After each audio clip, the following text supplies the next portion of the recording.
ठीक है नारद जी, हमसे कहा तो कहा, लेकिन अब कहीं अगर क्षीर सागर जाना हो तो भगवान विष्णु से न कहना।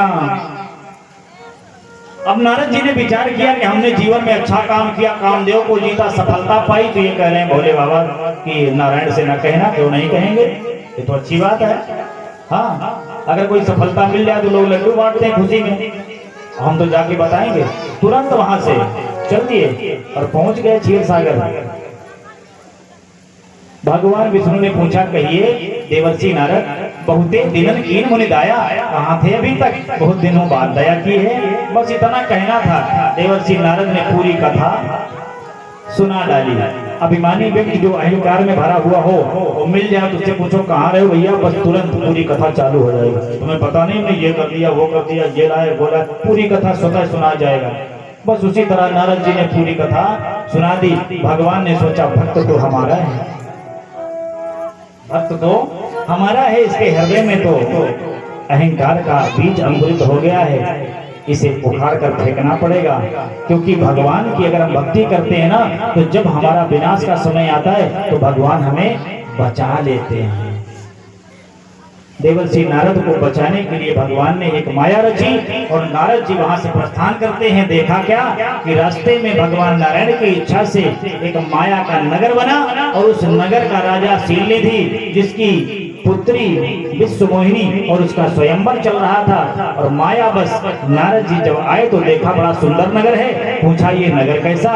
बताया कि राजा शीलनिधि का ये नगर है और उनकी कन्या विश्व मोहिनी का स्वयंवर है। तो देवर्षि नारद माया बस समझ नहीं पाए और बोले कि स्वयंवर है, चलकर देख ले। अंदर पहुंचे तो राजा शीलनिधि ने, वो माया से बना हुआ था, राजा शीलनिधि ने अपनी बेटी को बुलाया और कहा, देवर्षि जरा बेटी का हाथ देखो, इसका जो वर होगा, दूल्हा होगा, वो कैसा होगा।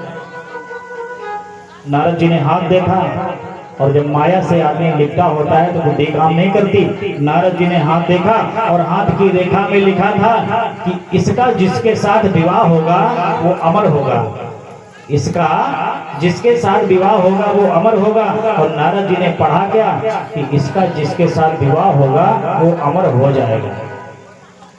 अब नारद जी ने सोचा कि अब तो विवाह करूंगा, और नारद जी ने सोचा कि इस रूप में बाबा बाबा को कौन पूछेगा, स्वयंवर में जाना है तो सुंदर रूप चाहिए। तो भगवान देवर्षि नारद ने विचार किया कि हमारा अपना कौन है? बोले भगवान विष्णु। और पहुंच गए क्षीर सिंधु और कहा, भगवान आपसे कुछ मांगने आया है। भगवान ने कहा, कहिए क्या चाहिए? नारद ने कहा कि आपन रूप देवो प्रभु मोहि राम। हे भगवान, आपन रूप देहु प्रभु मोहि राम, जय सिया राम।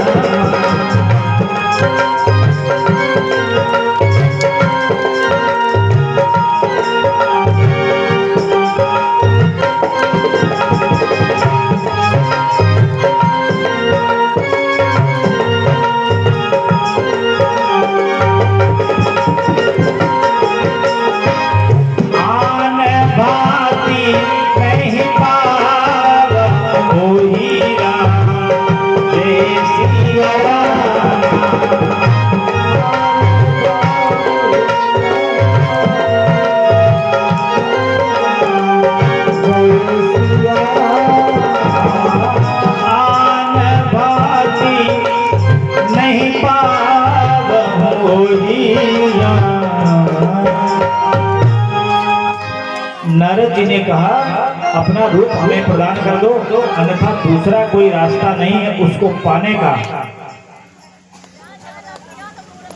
काहे शोर हो रहा है? बात समझ में नहीं आ रही क्या हमारे? ना रही हो तो हम विश्राम करें, निकलें। हाँ बीचा थोड़ा शांत रहा, पता नहीं क्या हो जाता है थोड़ी थोड़ी देर।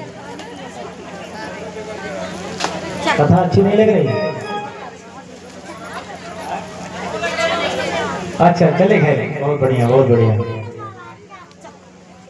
तो देवर्षि नारद ने कहा प्रभु अपना स्वरूप जल्दी प्रदान करो, अन्यथा दूसरा कोई रास्ता नहीं है उसको पाने का। भगवान ने कहा किसको पाने का? नारद जी ने कहा ये बताने का समय नहीं है, जल्दी रूप देना है कि नहीं, समय कम है। भगवान ने कहा कि बताओ तो काम क्या है। नारद जी ने कहा एक बात सुनो, जेहि भी होई ना तही तमोरा, करो सुवेग दास में तोरा। देवर्षि नारद के मुख से ये बात क्या निकल गई, चमत्कार हो गया। देवर्षि नारद ने कहा जेहि भी होए ना तही तमोरा, हे भगवान जिस प्रकार से हमारा हित हो वैसा कीजिए। ध्यान देना, भगवान के पास जब कभी जाओ, मंदिर जाओ या कहीं भी, भगवान से कभी मांगना नहीं चाहिए। भगवान से एक बात कहनी चाहिए, जेहि विधि होय नाथ हित मोरा, जिस प्रकार से हमारा हित हो वो करिए। क्योंकि हम भगवान से वो मांगते हैं जो हमारे लिए अच्छा नहीं होता लेकिन हमें अच्छा लगता है। ध्यान देना, भगवान से हम क्या मांगते हैं? जो हमको अच्छा लगता है वही मांगते हैं। और भगवान हमको देता क्या है? जो हमारे लिए अच्छा होता है। डॉक्टर आपका इलाज करेगा तो डॉक्टर आपको जो भोजन करने के लिए बताएगा वो क्या बताएगा? जो आपको खाने में अच्छा लगता है वो नहीं, जो आपके लिए अच्छा होगा।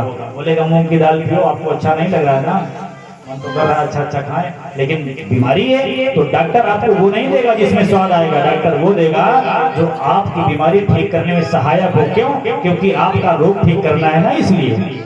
तो भगवान हमें वो देते हैं जो हमारे लिए अच्छा होता है। और देवर्षि नारद ने कहा जेहि विधि होए नाथ हित मोरा, तो जब भगवान से हम अपना हित मांगते हैं तो भगवान देता क्या है? परम हित। भगवान ने कहा कि जेहि विधि हुई है परम हित, नारद सुनहु तुम्हार, जिस प्रकार तुम्हारा परम हित होगा मैं वही करूंगा। भगवान से मांगना क्यों नहीं चाहिए? विचार करो, अच्छा आपके घर अगर कोई रोज कुछ मांगने आवे, कितने दिन बाद दरवाजा आप बंद करोगे?